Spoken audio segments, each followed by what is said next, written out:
John Hus, predecessor to Protestantism, Bohemian religious leader. John Hus was a Czech theologian and philosopher who became a church reformer and the inspiration of Hussitism, a key predecessor to Protestantism, and a seminal figure in the Bohemian Reformation. He was born on 1370 in Hasinec, Bohemia.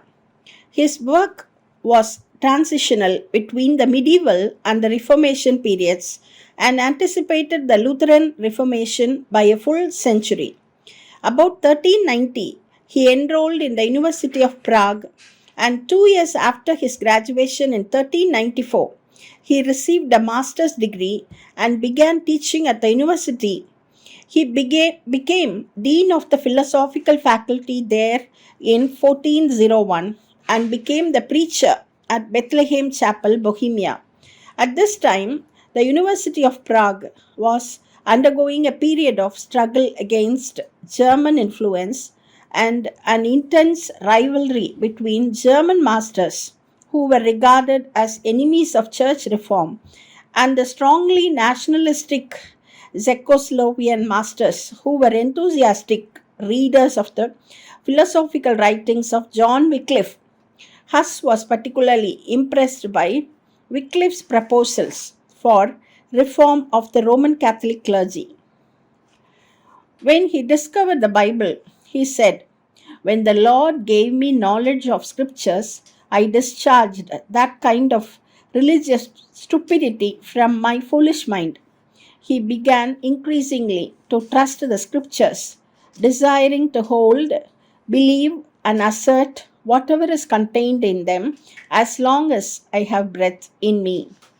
With the support of the King of Bohemia, the Czechs gained the upper hand and the Germans were forced to flee to other universities. New Bishop Alexander was bribed with Bohemian church authorities, and Hus was forbidden to preach at Bethlehem Chapel and excommunicated.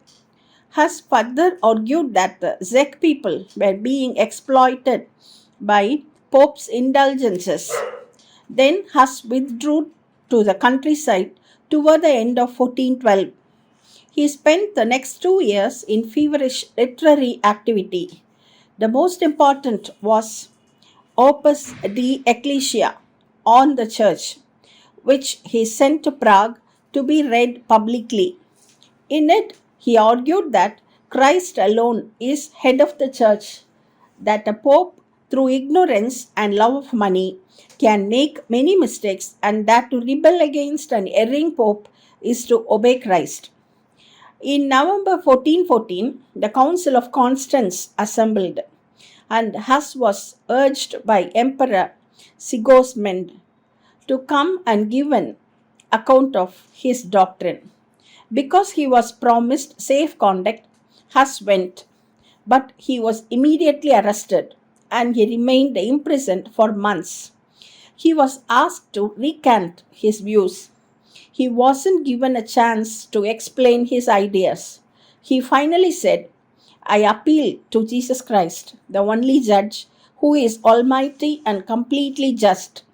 In his hands I plead my cause on the basis of truth and justice." On July 6, 1415, he was taken to the cathedral dressed in his priestly garments, then stripped of them one by one. When he was at the stake, he prayed, "Lord Jesus, it is for thee that I patiently endure this cruel death.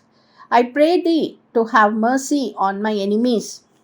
He was heard reciting the Psalms as the flames engulfed him.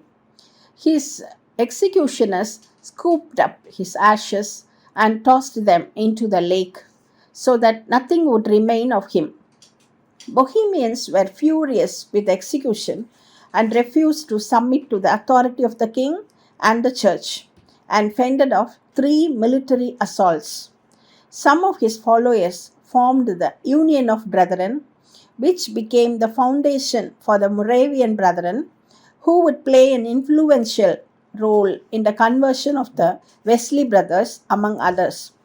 Hus called for preaching and Bible reading in the common language and for all Christians to receive full communion.